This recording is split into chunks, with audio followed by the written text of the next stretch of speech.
Shalom, shalom. I want to give all the praise, all the glory, all the honor unto Yahweh, Bahashem, Yahweh Shai, Bahashem, Ka Kudash. Double honors goes out to the elder apostles of Great Millstone for teaching me the truth. Also want to acknowledge all the Akyam who are pushing the truth with sincerity throughout the four corners of the earth. And shalom to the elect of the nation of Israel. This is the brother Shabai from the GMS Denver camp, and just doing a lesson based on this quick video that I came across.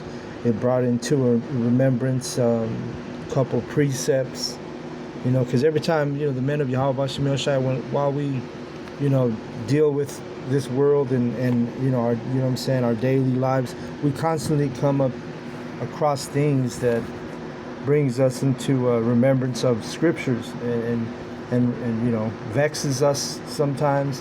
Sometimes it's just a reminder, how true everything in the scriptures is. But and also, before I play this video, I do want to say fair use. I'm not making any money off this video. I'm just using this video for educational purposes. So fair use off a Copyright Act from the 70s, the 1970s. But anyway, without further ado, I'm going to go ahead and play this video, and then I'm going to bring out some precepts, okay? So let's go. I always say I'm a bad athlete right after. Honestly, my looks, my personality has gotten me a lot further than my athletic talents probably could ever get me. You know what? And I made 6 figures from being cute. 6 figures in 6 months from being cute. One of my homeboys I went to school with, he's like, I'm gonna take some pictures of you. Your outfit is dope. Went out there, did the same thing I always do. Nobody shouldn't even be paying attention to me because I got dead ass. He just, he took a nice little video of me. I posted like I always post everything, anything that I look cute in. It doesn't matter athletic, unathletic. And I woke up and it was viral. It was crazy. Like, I had to tell my family, like, don't even look at the comments. My brothers were sick. Yeah, they were crying and throwing up. You think I would have got that exposure if I would have ran 12.3? No, because I did that before and it didn't go nowhere. It stayed in the track and field community. And the track and field community ain't gonna make you no money for real. I'm a very positive person, but at the end of the day, I'm a realist. And I know at the end of the day, sex sells. I always say I'm a bad. This is, there's a lot to unpack in this little clip when it comes to the scriptures that what I'm about to bring out here. But, first thing is first, so, she's talking about how sex sells and how she made more money just off being cute than from track and field, right? Because it looks like she's a track star who runs in track. I never heard of her. I just came across this video. So, but when I saw it, it just made me think about all the things, like I said, to unpack out that short video. And, you can go into the pride of the women, is one topic that I thought about when I saw that. People being lovers of themselves, right, in these last days. And really just being out of order, the way the world is out of order, man. Babylon, America is fucking out of order, all right? In the kingdom, you're not going to be having things like this with women bragging about, making all this money just because they're cute. Or, she's over there bouncing in the video. And don't get me wrong, she looks good, especially when she was on that track bouncing, I mean, she definitely looked good, right? But the thing is there's order, and there's, you in the kingdom, this kind of shit's not going to be happening, man. You're not going to be having to see your sister. And that's the other part, which I'm going to bring out a whole chapter. I'm going to read it based on, how she said, she had mentioned, my brothers were sick. She said, my brothers were sick to their stomach, and they almost cried, I think she said. Something to that effect, right? And really, her brothers was in the right spirit, because you're not supposed to be, applauding at the fact that your woman is using or you're not your woman, your sister is being seen as a sex symbol or whatnot, you know. So they were actually in their right mind, you know. You know, because you know in the scriptures there's accounts of like things happening when and I'm gonna read it in Genesis 34. This is what it made me think of when she had said that about her brothers, right? Because her brothers, she said that they were sick and they were grieved by it. They almost cried, she said, right? And she just up there like it's nothing, and that's because she's in Babylon. She's a Babylonian. She has a mindset of a Babylonian. She sees no wrong in it, right? And her, you know, trust me, in the kingdom, your wives, your daughters, your mothers, they're not going to be sex symbols. They're not going to be seen by all men in this type of fashion, you know. And they're not going to be bragging about they made money because they're cute. Hell no, you know. So this is an account in Genesis, and this is a little bit more extreme, obviously, right? Because in this account, the woman Dinah, she's a sister of the brothers of the sons of Jacob, 12 tribes. She's their sister, and let's see what happened when something bad happened to their sister, which she got raped by this dude's name is Hamor, or no, I'm sorry, Shechem. Hamor is his father. But you know, let's see. This is going to be more what it's like if anybody tries to mess with our women, which they're not going to be able to in the kingdom, because we're going to be on a different level.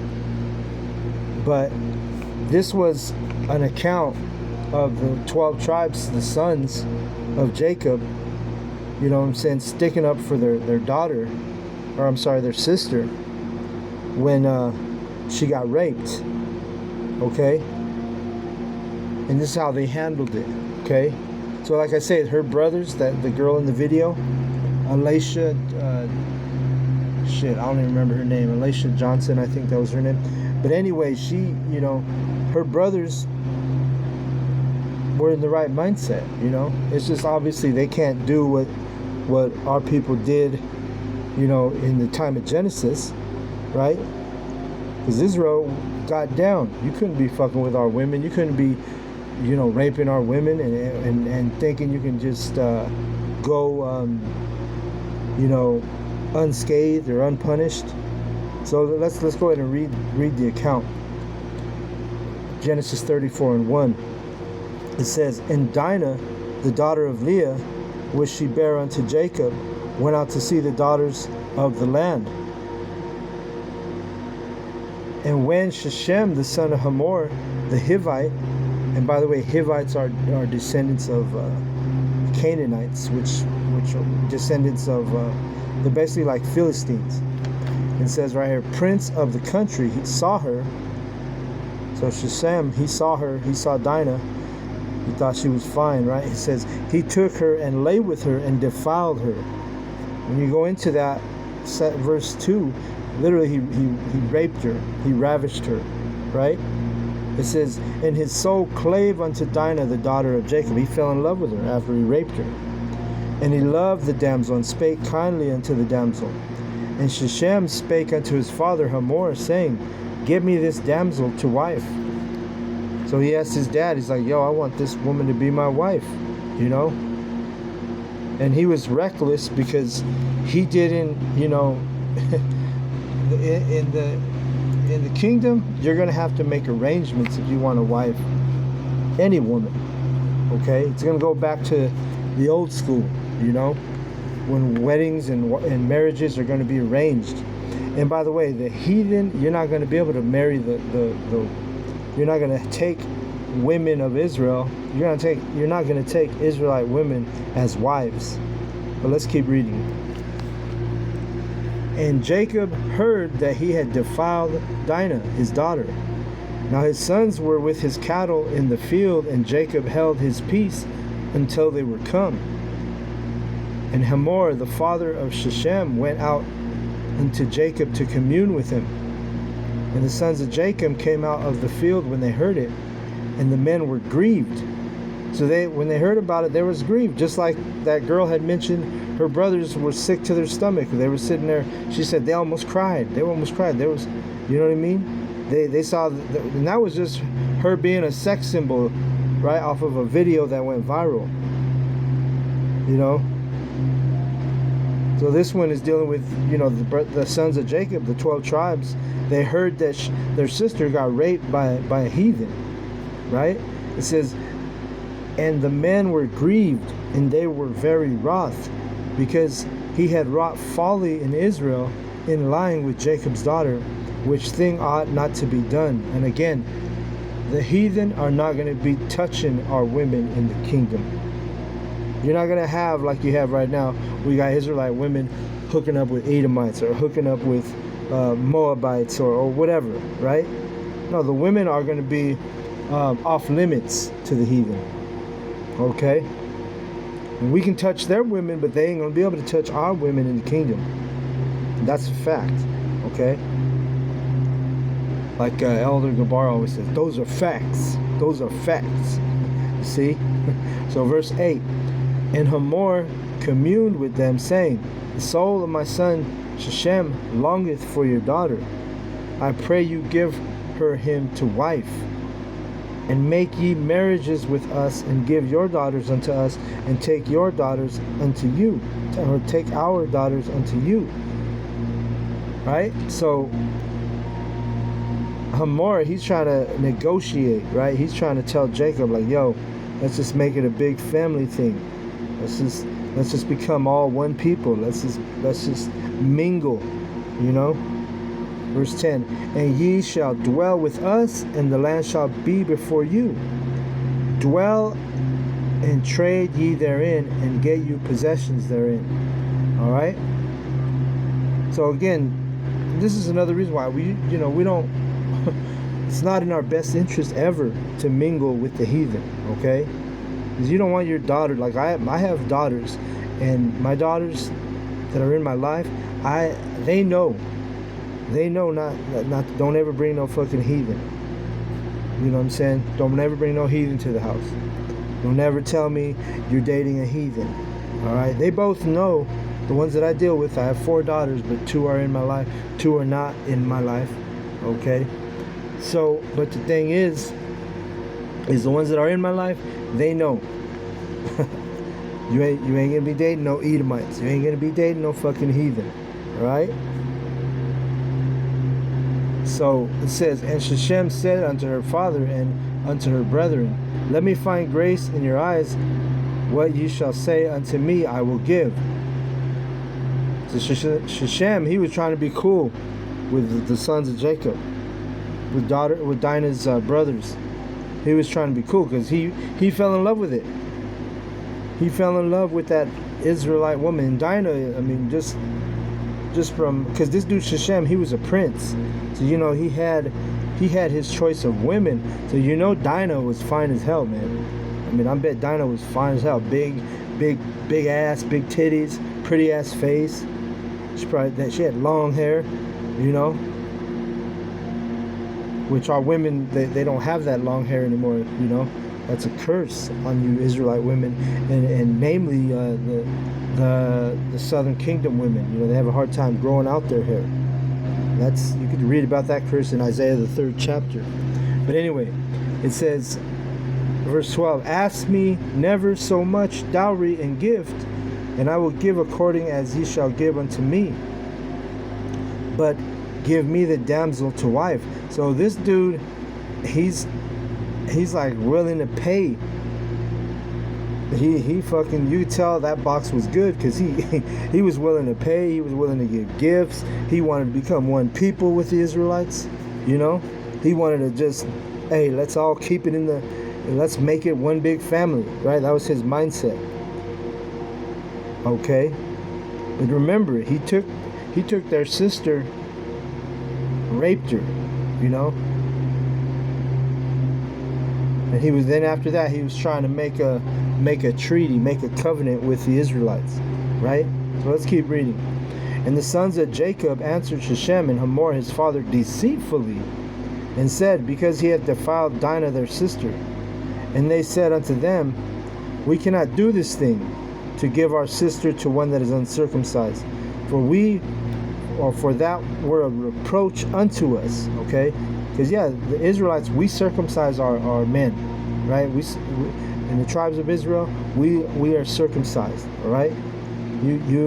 This was a dishonorable thing, a shameful thing, to let one of our women or our daughters or our sisters be with a heathen which is not circumcised. Okay? But in this will you consent unto you, if ye will be as we be, that every male of you be circumcised. So again, remember, it said that the sons of Jacob spoke deceitfully. So they was just tricking them right here.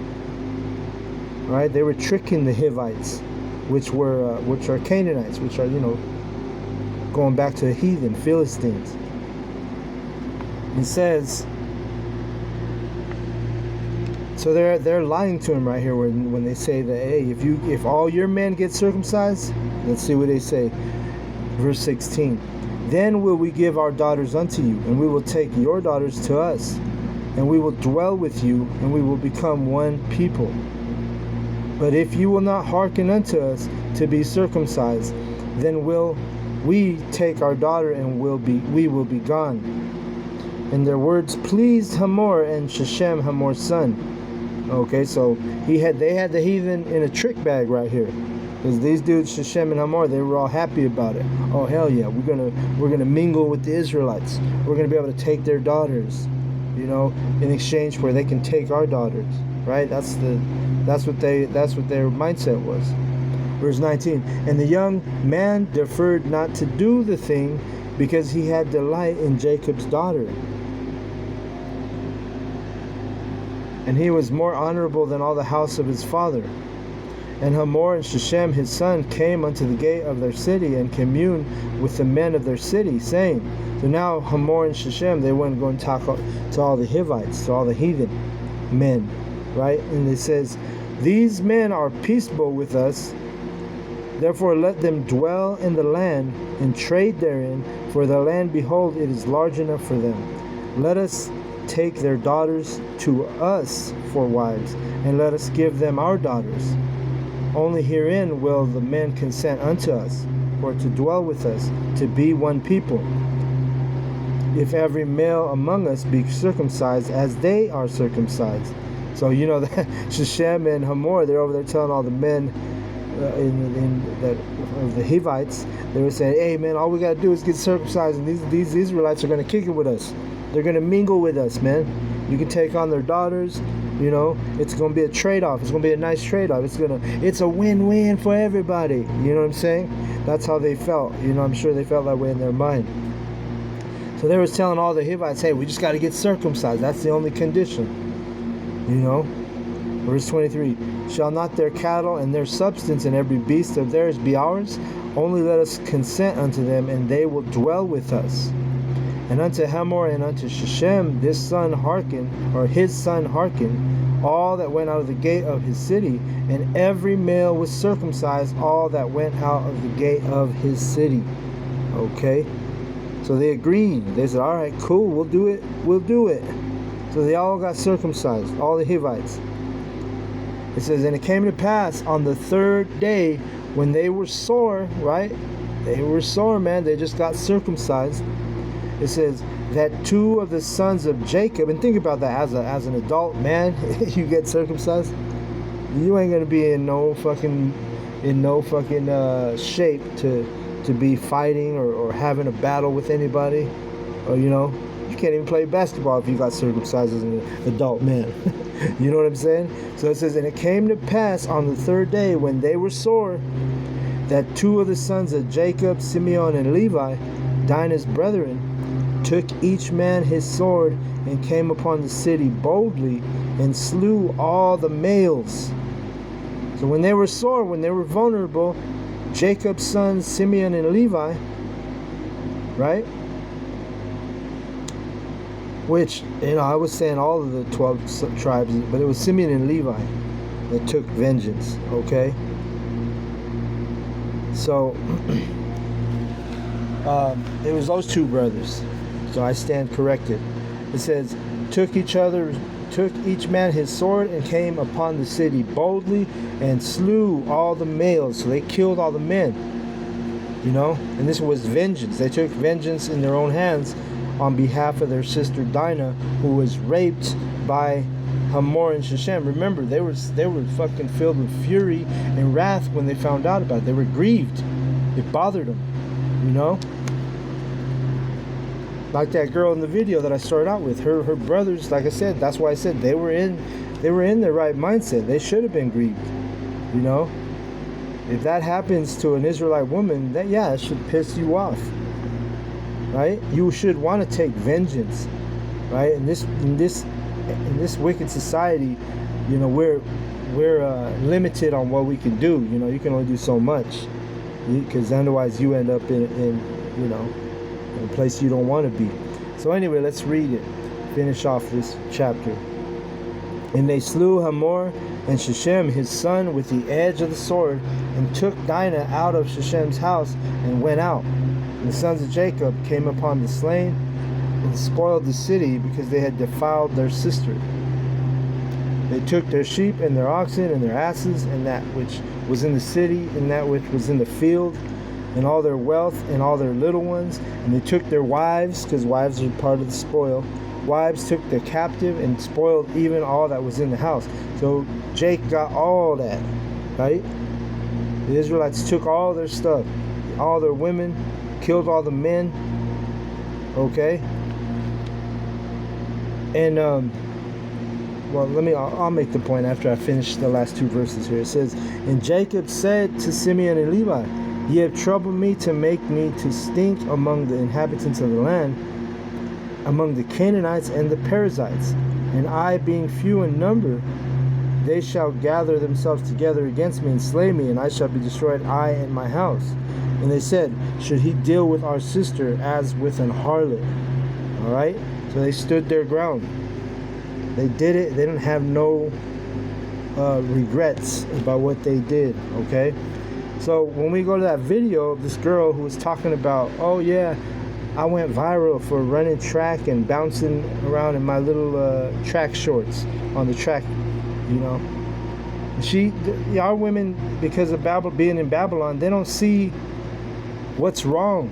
You know what I'm saying? They don't see that you're supposed to be in modest apparel. You're supposed to be covered up as a woman of Israel. You're supposed to be, you know, you're not supposed to be putting your beauty out there for every single man, you know.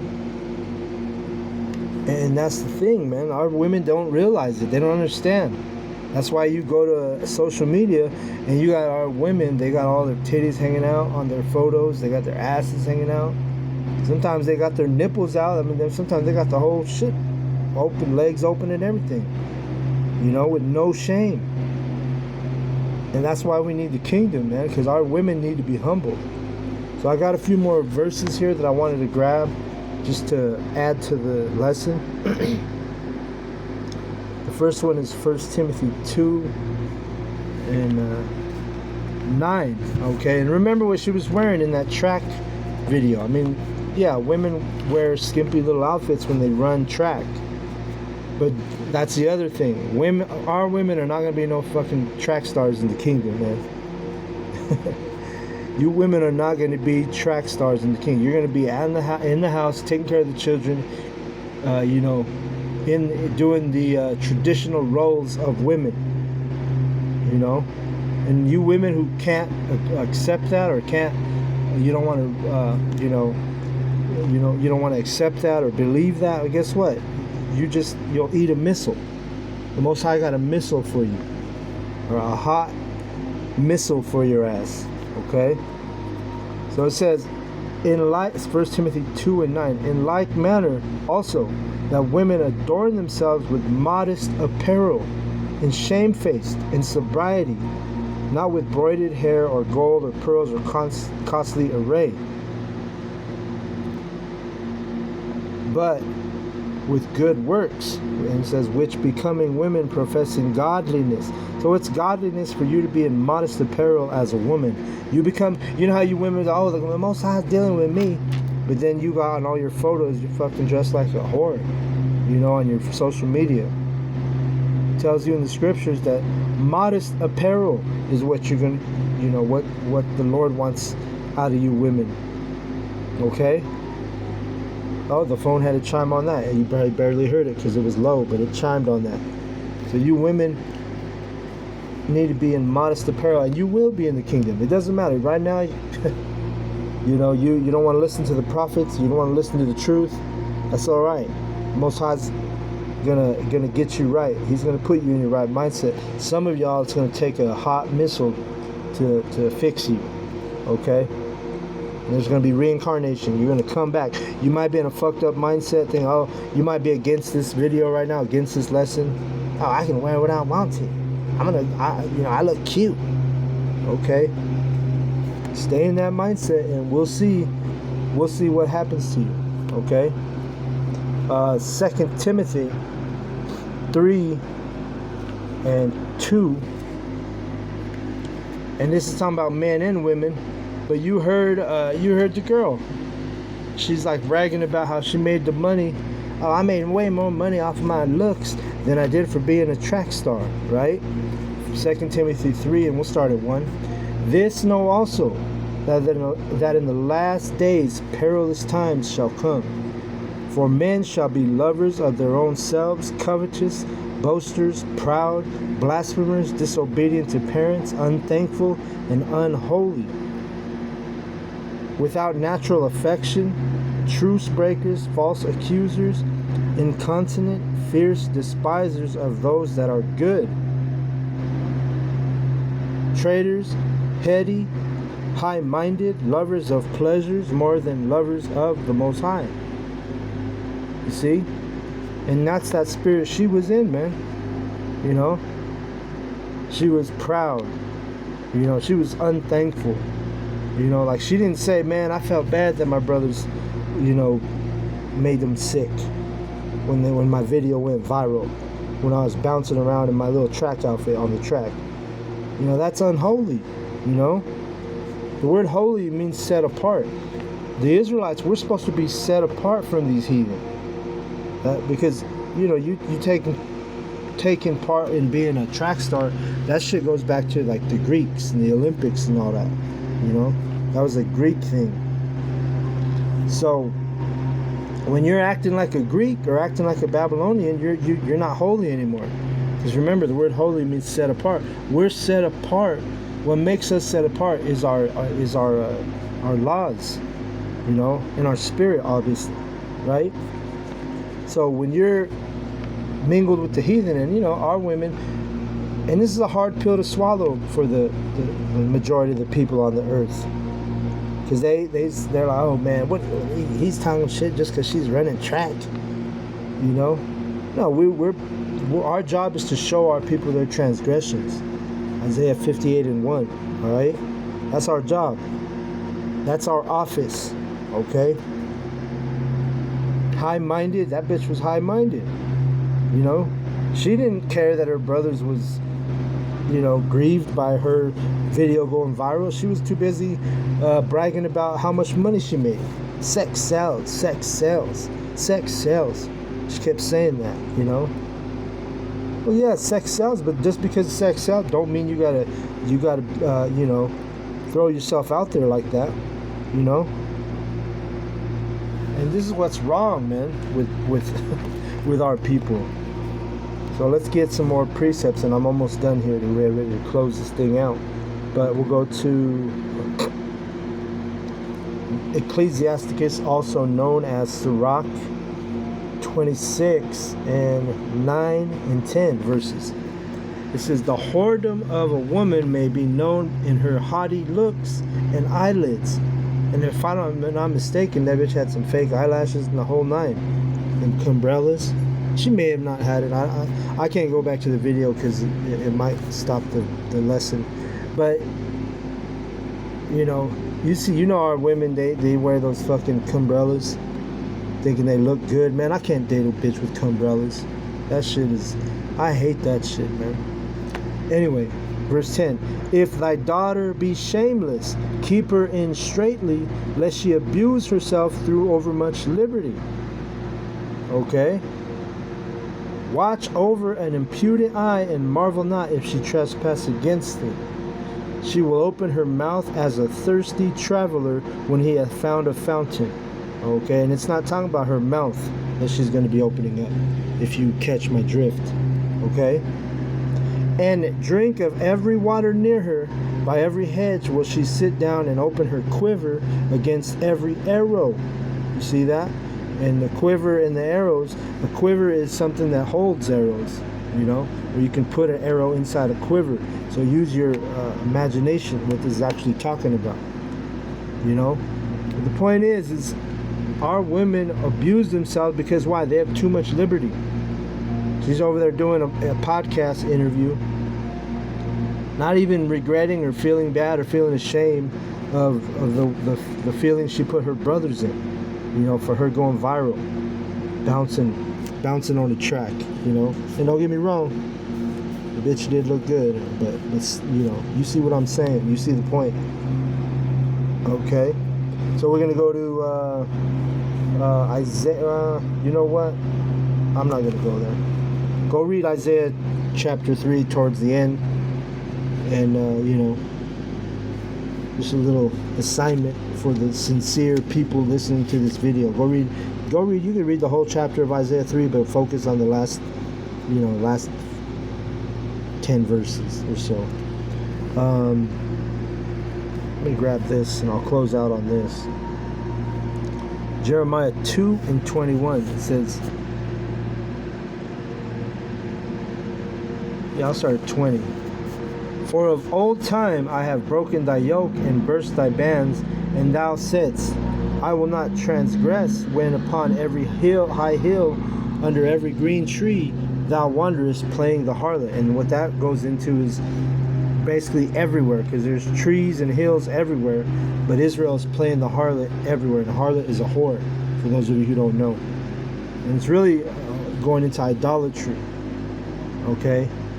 Meaning you're you know, our people are following false gods, false idols, you know. But, you know, in this case, the point I wanted to bring out is verse 21. Yet, talking about Israel, yet I planted thee a noble vine, holy a right seed. How then art thou turned into a degenerate plant of a strange vine unto me? Okay? So the Most High Yahweh B'Shem Yeshua calls our people, the Israelites, a degenerate plant. Okay?